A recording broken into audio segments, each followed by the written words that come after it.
Okay,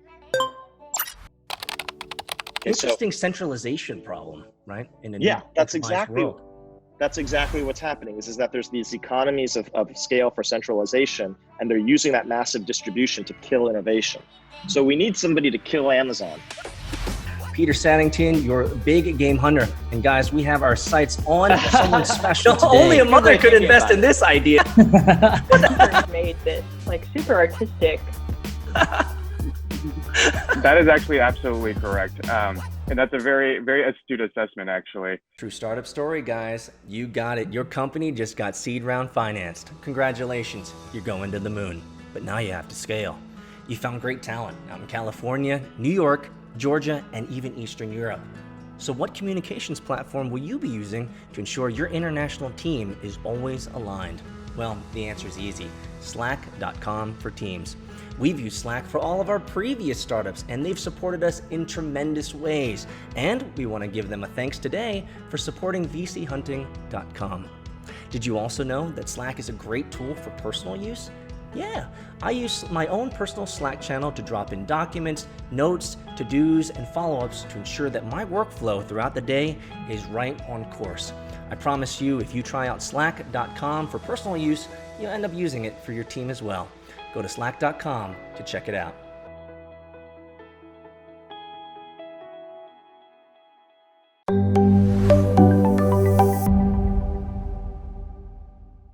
Welcome everybody to season 2 of VC Hunting with me, Peter Saddington. I am super excited for our guest today. It's RAVI BELANI. He is the managing director of Alchemist Accelerator and a Stanford lecturer.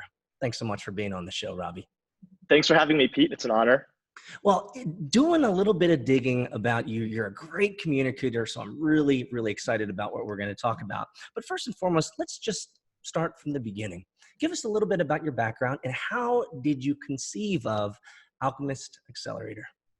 Well, so I was born and raised in Silicon Valley, and my full background is I went to Stanford, got a bachelor's and a master's in engineering, and I grew up. I graduated in the late '90s, which at Stanford in the late '90s, that was like being a Renaissance artist in Florence in the peak of the Renaissance. And so the thing to do was entrepreneurship. I didn't really know what that meant, and I ended up working at 2 startups. One was as a Mayfield fellow at Stanford, which was a company called Zaplet. We raised $100 million and we completely failed. And so that was a lesson in having all the money that you could possibly want, the smartest minds in the room, and still not building a company that's actually a real business. And then I also worked at another company called Extensity, which was doing something boring. It was expense reports automation. It was one of the first expense report automation companies, but it satisfied a need and it scaled really quickly and it ended up going public. And so those are my first 2, and both of those I was a product manager in those companies. And then I also worked at McKinsey, and then but after all of that, my salient work experience was I worked at DFJ, which was the storied VC fund in Menlo Park. And I was there for 5 years. My most famous investment was I championed the first investment in a company called Justin TV that became Twitch, that got acquired by Amazon for almost $1 billion, and also funded a few other companies that people probably might not know of. Afterwards, DFJ I went to Harvard Business School also in between, and there was this light bulb moment that I had when I returned where venture was shifting, where what used to be Series A investments were becoming basically Series B investments or second round investments. So venture funds have a certain model where they need to deploy a certain amount of capital. And a $5 million check was suddenly your second or your third round. Right. And I really loved the early stage, and I really loved working with companies when there was just 1 or 2 people. And so in around 2010, I started doing these speaker series events with the Harvard Club of San Francisco called the Alchemist series. And it was called Alchemist because it was about transforming Harvard computer science alums into entrepreneurs. And we had all these amazing people come to these speaker series events who were at these very storied enterprise startups and or enterprise corporations like Salesforce and Cisco. And we said, why are you coming to this speaker series that, this entrepreneurship speaker series? And they said, we don't need raise a ton of capital. All the accelerators right now are focused really on consumer apps. And we wanted to get the guidance and advice. And that was the light bulb moment where we said, oh, there's an opportunity to serve the underserved founder, which in this case was the enterprise B2B. And in 2010 and 2012, B2B was not sexy. It was sort of the thing that you didn't want to do. And everybody was asking, like, why are you doing an accelerator for B2B? All the cool stuff is consumer. And I love the contrarian move. And so that was the light bulb moment. And then I don't know if you know about Y Combinator, but Sequoia was the main limited partner in Y Combinator, and that solved a really important problem that the VCs were facing with how to deal with seed stage investments. The VCs had this dilemma. If they did a seed stage check, it created problems if they didn't follow on the investment because it meant that it hurt the founder when they were raising other rounds. And so if they did do seed stage investments, it created complications. If they didn't do it, though, they were also missing out on these companies that were becoming big. So the Sequoia YC relationship solved that in many ways, and we got funded in a similar spirit by DFJ, where I worked before. So DFJ was the anchor investor in Alchemist, and that's how it all began. And now we have 18 LPs, and we are funding 70 enterprise startups a year. Oh man, what a great introduction, Ravi. I'll give you time to catch your breath there. We actually had a great conversation with Bill Bryant, Cool. DFJ. Yes. He came on the show, he had a lot of great stories. So I'm sure you guys probably share a lot of heritage going a long way back there. Yeah, Bill's great. Oh, he's a sophisticated investor, bro. Yeah. He is sophisticated. I love that conversation.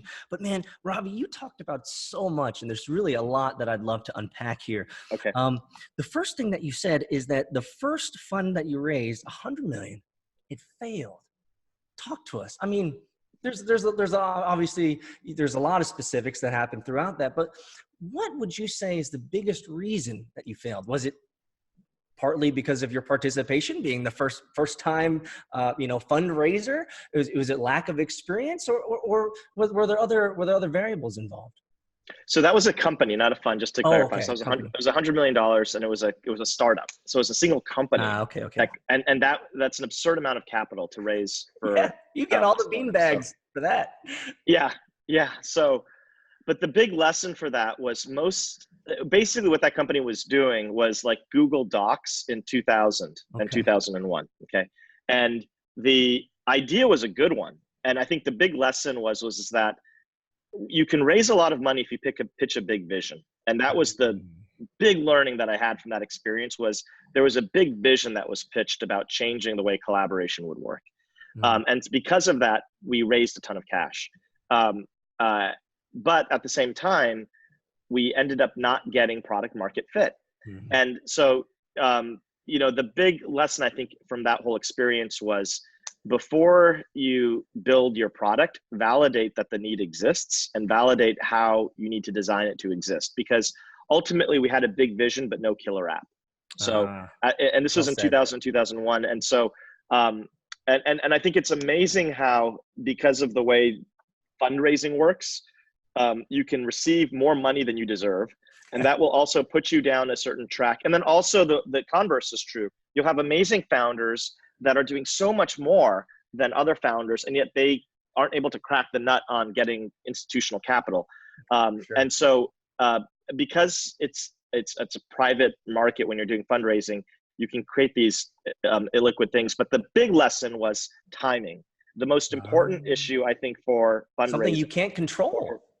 Yeah, that you can't control how you want to respond to it, but you can get smart about signs around timing. But timing, I think, is the most important lesson that I took away from that. Was most ideas aren't going to fail, or startups are going to fail because you have a bad idea. Most ideas are great, or the ideas themselves are rarely just intrinsically bad. But the issue is that you have a certain time frame in which you have to take off. And if you get to the end of that runway and you run out of cash or motivation, you'll die. And so that has a lot to do with the timing of the market, rather than the idea itself. For sure. And I love the fact that you talk really candidly about this idea. I mean, I always like to say that the number one reason why startups fail, period, end of story, is the founder quits. They lose the motivation. All right. And so I love that you talked about that. Now, interestingly enough, there was the right timing for the expense report. So you said it was boring, but was it really just the right timing for that? Yeah, it was. I think so. This is sort of, I'm going to be dating myself, but that was the advent of when we had Java, which was a new software platform. It was this new object-oriented software platform. That's what I cut my teeth on. Tread lightly. That right? Okay. So it was the first Java-based expense report. And the timing was ripe at that time because there was a platform on which you could build an application, and that platform had become at a critical mass. And so it was a totally different type of company than Zaplet. Zaplet was a change the world visionary company. We were going to build something a totally new platform. And Extensity was just an app. And it was just an app, but it was an app that was riding on a new tech platform and addressing a painkiller need. People hate expense reports. And so there you go. And even today we have expense reports. And we still hate it. And we still hate it. And there's still an opportunity to build a better expense report. I mean, but, and so, the Extensity of today is Expensify, which is basically, a fantastic company that was built on the iPhone. The iPhone was sort of the new tech platform. And I think, so I think the shift is that if you look for a platform that's becoming ubiquitous, and then you think about how you can create a commercializable opportunity on top of that, that can de-risk timing. So when Steve Jobs went out and he announced the iPhone on stage, that was really the platform that launched Uber and Instagram and Spotify. Right. And there's all these, and at the time people were saying, hey, can you have $1 billion company that's just an app? Because an app looked like it was just a feature. It looked like it was just something small. And everybody thought, no, you still need to have a website and all that. And of course now we know that that's completely not true, but it's amazing how quickly things can change. And so I think the killer insight there is that if you're concerned about timing, find a platform that's already been built or de-risked. That could be the iPhone. That could be like writing off of Ethereum or something like that. Right. And then think about building an application that has a very clear product market fit or pain point that you're solving. That's awesome. I love this theme that we're kind of starting our conversation off with timing. So I'm going to give you one more question within the context of timing here. Yeah. And this timing theme. You said that you saw the timing in terms of venture shifting, right? From 2008, 9, 10, 11, 12, this time period. So I'm going to ask you, because I feel like venture shifting again. And I'm going to ask you this. Do you feel like venture is shifting again, or are we in a constant, rolling wave of changing and evolution? And where do you think venture's headed next? If you have any ideas. Yeah, I do think venture is shifting. I think software eats everything and it's non-discriminate. And venture is another industry, even though it feels close to home for people who are funding the very thing that's disrupting them or eating them. But this line between the venture capital really started in the 70s. And what would happen is that somebody would come forward, a venture capitalist, and say, hey, I'm going to put in the capital, you're going to put in the sweat, and let's divide the company 50-50, and then we'll create a 20% option pool. So it's like 40-40-20. That was the old model. And there was this sort of classic relationship between the entrepreneur and the investor, which was sort of a missionary and a mercenary. And the VC was, and I think that those lines are blurring completely. Where it's not necessarily clear that there's this distinction between money and expertise. You're having people like Alchemist, we're an accelerator, and I guess we're technically a venture capital fund. But the reality is that no one really cares about our money. They care about the expertise, and we're really viewed more as an interim founder for a period of time when you're starting a company than a venture capitalist. And then at the same time, you have venture capital funds that are now trying to start companies themselves. And actually launch companies from within. And so, I'm a lecturer at Stanford. Andrew Ng has this fantastic AI platform, and he's actually launching a bunch of companies. And that's a totally different model too, that you're seeing as well. And then Moore's law is affecting everything as well. The costs of starting a company now are going asymptotically. They've already passed zero. So Absolutely. Like if you join an accelerator, you'll get hundreds of thousands of dollars of credits to start and stuff. So, before you needed to raise venture because just to have an Oracle database license, like in the 90s, $250,000. And that was just table stakes to start a company. Now everything's a service. People will give you money for free. And it's the best time to be an entrepreneur. And so most venture capital today, I don't think is really needed at the early stages. It's really required for scaling and getting bigger. And I think that shifts things a lot. Did you know that there's even more value than just audio or video? Follow us on Twitter, Instagram, TikTok @VC Hunting, And make sure to sign up for the VC Hunting newsletter, where you'll be able to get weekly news on venture capital, startups, founder stories, and the occasional wisdom extracted from Peter's brain. Go to vchunting.com to sign up. And now, back to the episode.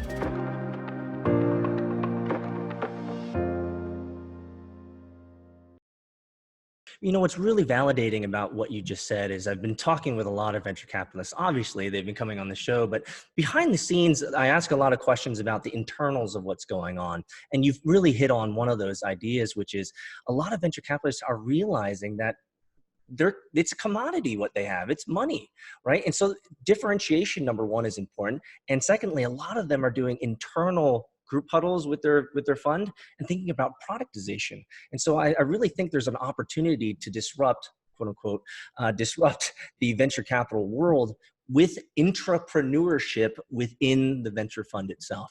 And so I think we're definitely headed in the right direction. So let's shift a little bit here.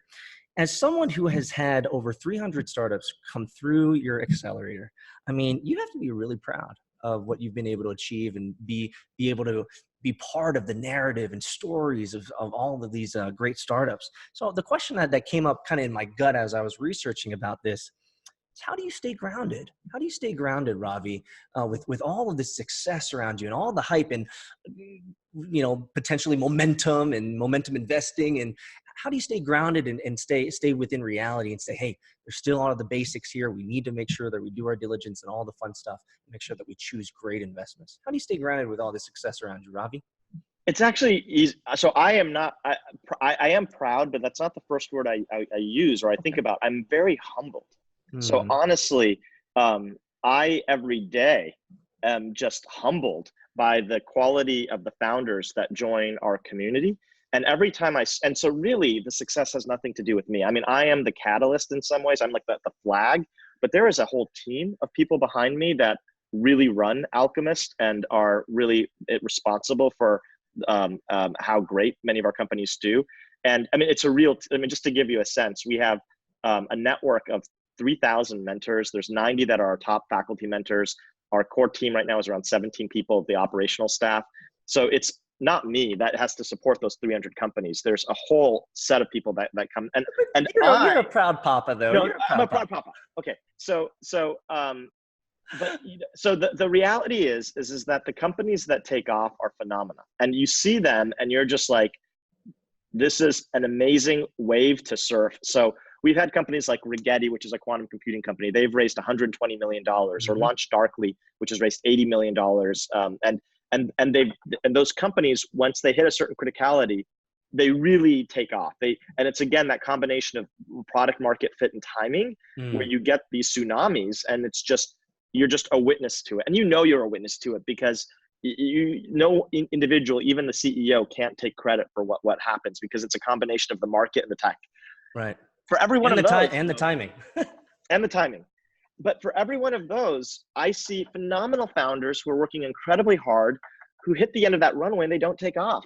And then your heart bleeds for those founders. And the reality is that half of our companies get funded, but half of them don't.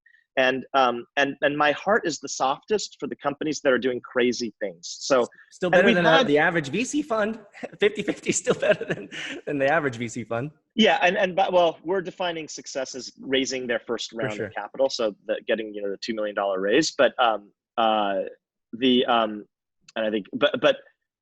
but we also have had incredible heart-wrenching failures. So Rigetti was a quantum computing company. They were trying to change, and they are changing the world. They have a 32 qubit quantum computer, which they just did a partnership with Amazon. You can access it via the website. Are they going to hack Bitcoin? Yeah, that's the whole fear and opportunity is that every time you can, but then that's also an opportunity to create a alternative.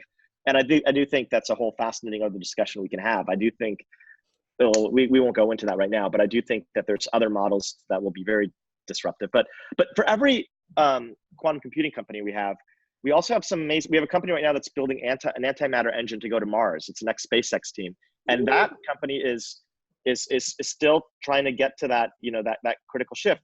Or we had a company called, just to be completely transparent, we had a company called Cambrian Genomics, which was doing a 3D printer for DNA. So they could concatenate A, C, Ts, and Gs, and people would ship them code. So you'd have these computer scientists, biologists who would have fictitious genomes that said, if you could create this genome, we could create this new life form. Today, it's cost about $1 a base pair to create a synthetic individual DNA base pair.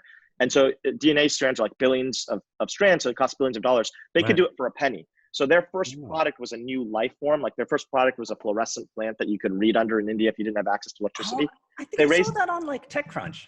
Yeah, so they raised $17 million post Alchemist, but the CEO committed suicide. And it's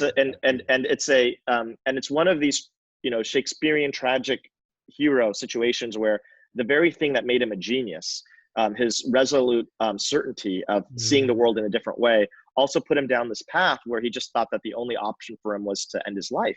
And so that is an extreme example. But I will tell you, every class we have, it is such a rich experience being in the seat that I am, not because of the money, not because of the successes. It's because of the drama that you see unfold between all these different entrepreneurs. And it's hard to predict which ones are going to take off and which ones aren't. And a lot of it's not fair. A lot of it is you'll have these founders that for whatever reason are able to close on institutional mappings.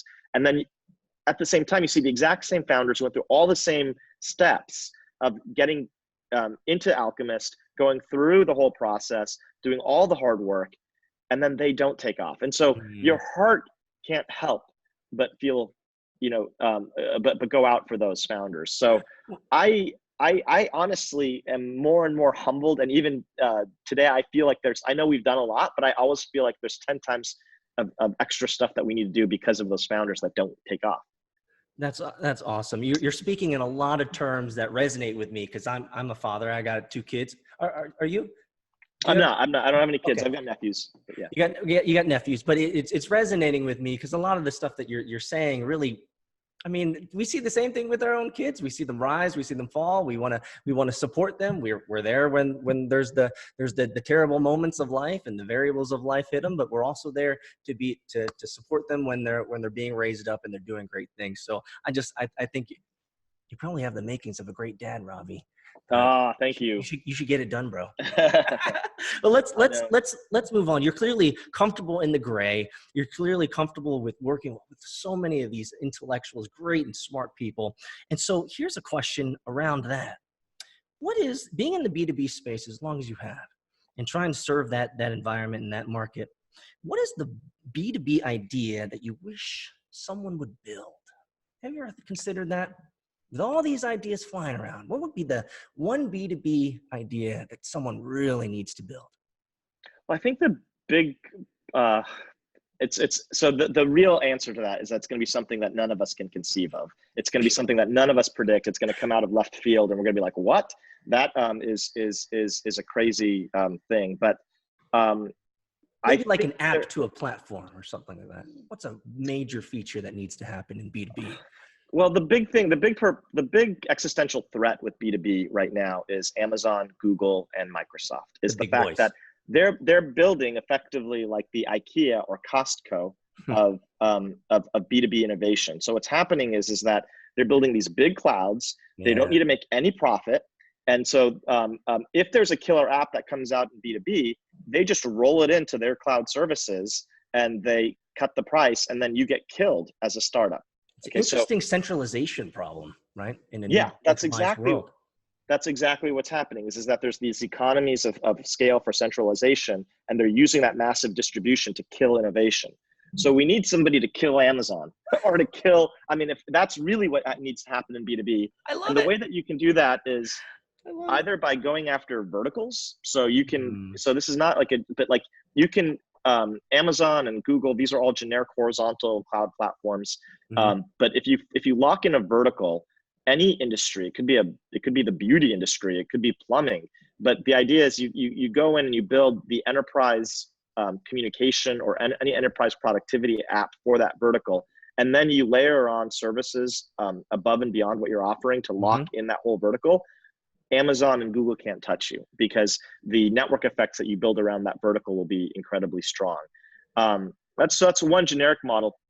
I think the blockchain is incredibly exciting, and so I think that can be more than just even B2B. It could be a new model for disrupting Facebook and Google and I believe it. I believe yeah. it. You're speaking to a guy who's built 7 apps in the cryptocurrency space.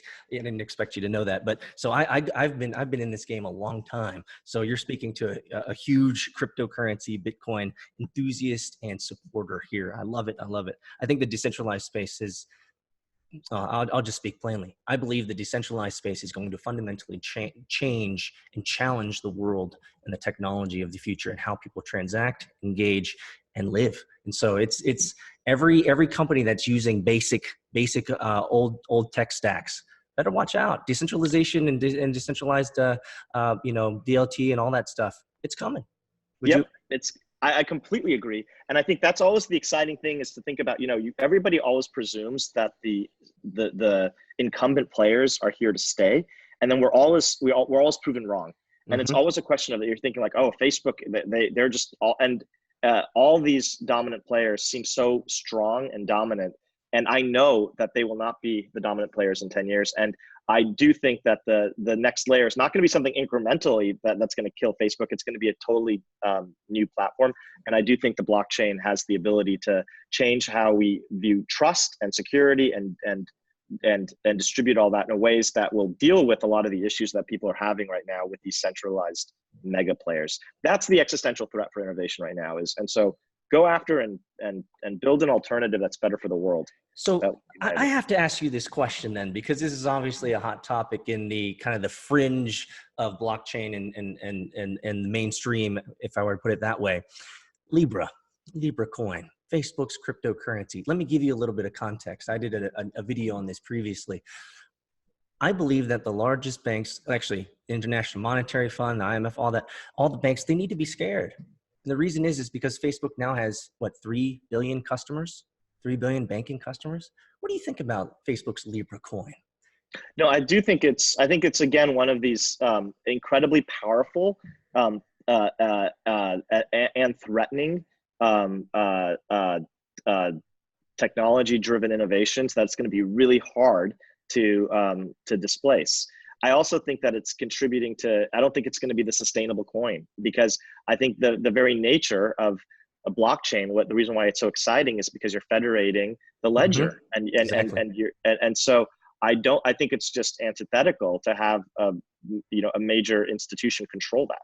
So I do think you're right. I do think it is incredibly powerful. I think people are going to be underestimating that. I think it's like the classic thing that VCs love, because you're going after these industries that have not been disrupted. They don't understand the power of that. It's going to be incredibly powerful. And at the same time, I think it's not going to be the final manifestation of what's going to be the dominant thing, because it's not fundamentally aligned with what is best to serve the people. I love the fact that you so easily remind us that the dominant players of today will not be the dominant players of tomorrow. It's just, it's impossible to say that. Whenever I've had conversations with individuals about this idea, I always say, you lived in the era of Steve Jobs and his successor. Has not Steve Jobs' successor fundamentally changed the culture of Apple, fundamentally changed the trajectory of Apple? Whether you want to look at the stock price as the number, the major indicator of up or good or bad, he's going to change it, and it's going to go in a different direction, and it might not survive. It might not survive. It might change. And it's interesting to see. It's interesting that the first $1 trillion companies were Apple and Amazon, and and you ask yourself, why did they hit $1 trillion? And there's a lot of analysis you can do, but one thing that's hard to argue with is that when they hit the bulk of their value, their CEOs were their founders. You had Jeff Bezos and Steve Jobs.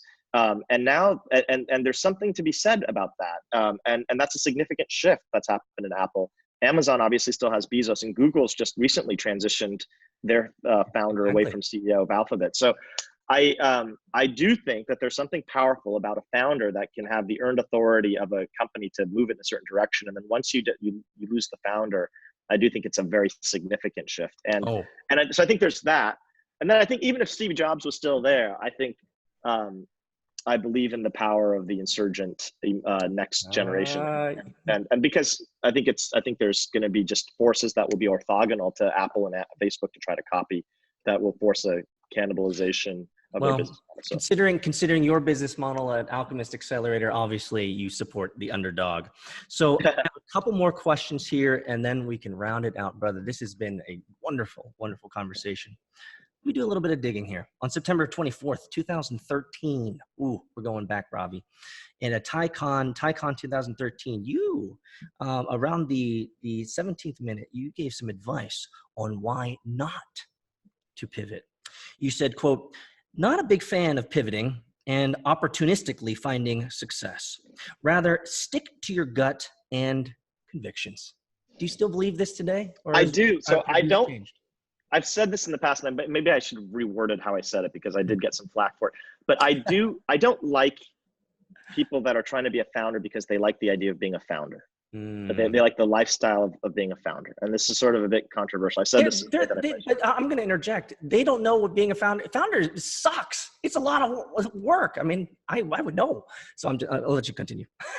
No, it does suck. And the thing about, being a founder is that it's hard work to build a big business. But if you're building a business that's not taking off, it's not like you're working less. You're still working hard. In fact, you're working harder. And so I think what's rarer for success isn't competence, but it's uniqueness. It's going after a market in a unique way where nobody else is seeing that market in the way that you're seeing it, and betting hard on that, because that's not something that you can replicate. If you're just approaching startups clinically, like you're just using a customer development methodology or finding a need and then just sort of addressing that need. Yeah, me too. Me too. Yeah, the very transparency with which you're approaching things in a regimented, systematic way is the very reason why you're going to also have tons of competition.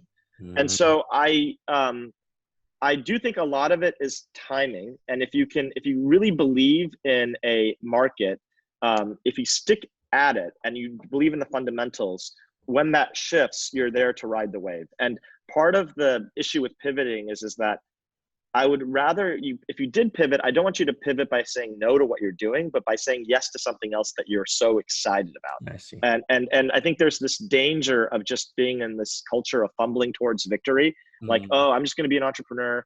Oh, you learn a lot by failing, so let me just fail fast. And there is truth to that, but what's missing is you're not digging deeper enough to bet on something, to really bet on something that you believe in.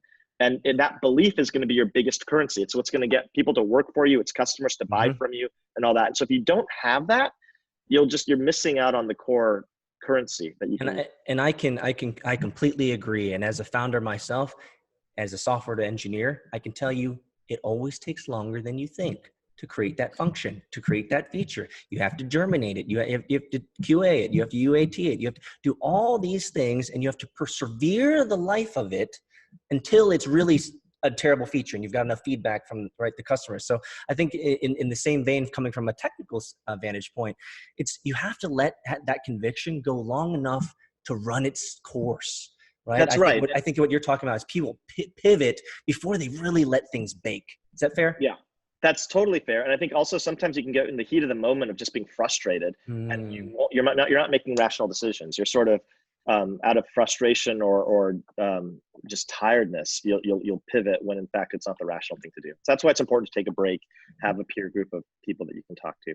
I love it. Well, I got two more questions. They're going to be pretty short. On January 27th, 2016, in a Vox Recode article, and you already used this earlier in the interview, you said, enterprise, I'm bringing enterprise back. I'm bringing enterprise to be sexy. I'm going to be honest, Ravi, B2B is relatively unsexy. I mean, we're talking about big data, big software. I mean, generically so. So tell me, do you still believe B2B is sexy? Oh yeah, I think it's really sexy. One, I think it's sexy. Confidence is sexy. And if you have conviction around a space that nobody else knows about, you're just intrinsically interesting.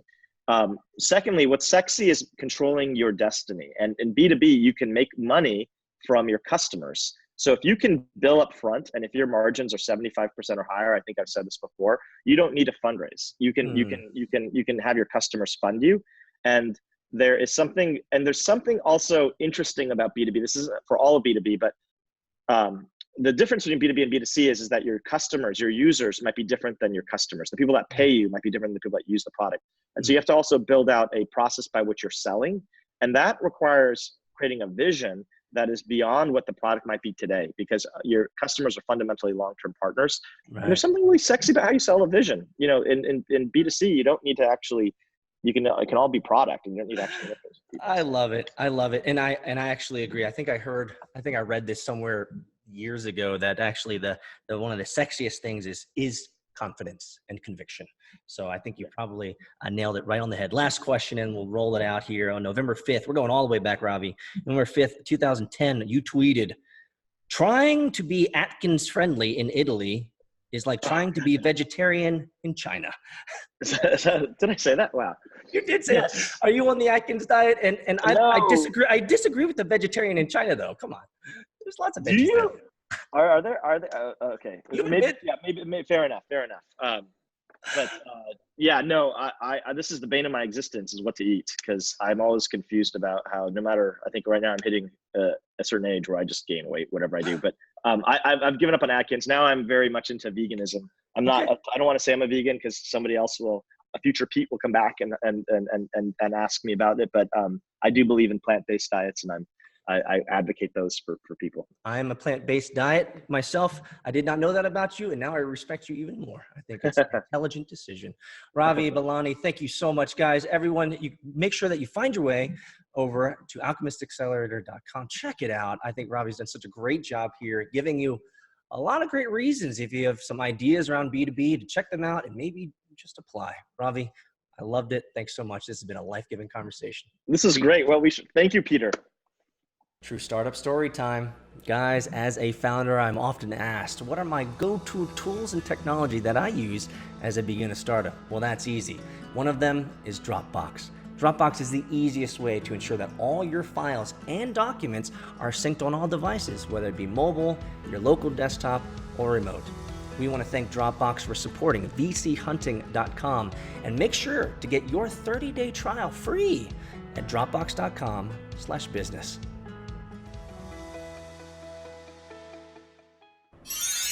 Wow. What an amazing interview. I had so much fun talking with Ravi BELANI. And by the way, I'm just going to put it out there. I've already invited Ravi on to season 3. And the reason is I want to unpack a lot of things that we didn't get to, like his passion and love for startups and technology in India. I want to talk about that and what's going on with Alchemist Accelerator and all of the stuff he's doing out there. I also want to talk about his interest in IoT, the Internet of Things, as well as smart cities. So he's I saw him on an interview back in 2016 where he was talking about how this was such a hot item that he was really, really intrigued and interested in. So I really wanted to unpack that as well. And obviously, as a developer engineer in the cryptocurrency blockchain space myself for the past, coming up on 4 years now, I want to talk with them about that Bitcoin, guys. I want to talk with them about what's going on in the cryptocurrency world, what he's seeing in the B2B space specifically. But man, I tell you, there are so many gems that we can pull out of this conversation with Ravi BELANI from Alchemist Accelerator. I mean, there are so many great tips, First and foremost, I just love the fact that he was willing to unpack the whole idea around timing, which is what we spent a lot of time talking about in the beginning of the interview. Timing is so crucial. It's one of those things that is, frankly, as a founder, the timing is like the only thing that you can't control. The only thing that you can control, as Ravi explained, is that the only thing you can control is how you respond. I think he used the word react. I wouldn't have chosen that word. Reaction is very emotional based, but maybe I got that wrong. Maybe you used the word respond, but it's the only thing that you can control with timing as a founder is how you respond to what the market's doing, what the market's saying, the feedback that the market is giving you around your product, your idea, your service. And I think it's so important for first-time founders, and we talked a little bit about this with Ravi, is to not, what did he say, right? Not get emotional or not make irrational decisions, these types of things. And especially around the idea of pivoting a lot, it's have that conviction. Have that conviction. Stay the course. Let it run itself out. I too have seen too many entrepreneurs pivot from one idea to the next, to the next, to the next, because it didn't work out as planned. I'm sure Ravi could tell you stories about this. Nothing ever happens to plan. Frankly, your entire life, my entire life, never goes to plan. And so the mature respond appropriately to those changes. And I loved his story about how his first $100 million company failed, and that the one that actually won out is the boring one, expense reports. And I loved also this when we started talking about the timing and the shifting of venture capital. I too believe that venture capital is shifting. Venture capital is shifting because venture capital has been around long enough.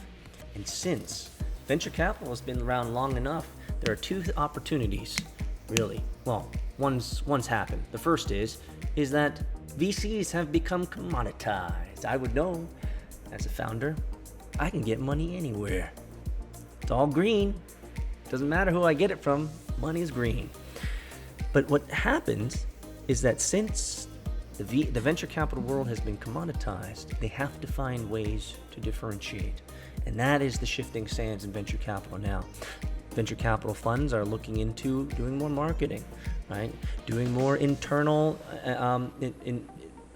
investment portfolio, support, coaching, creating collateral, help creating products and services for their investments, for their portfolio of investments, right? And so the venture capital world is maturing, and I love the fact that Ravi BELANI sees this as well. One of the things that I also was encouraged about when he talked about how Alchemist Accelerator came to be.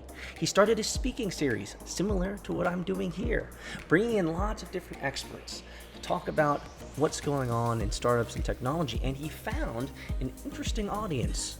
The interesting audience was these bigwigs, these guys in suits from Cisco, from big companies, and they were needing help.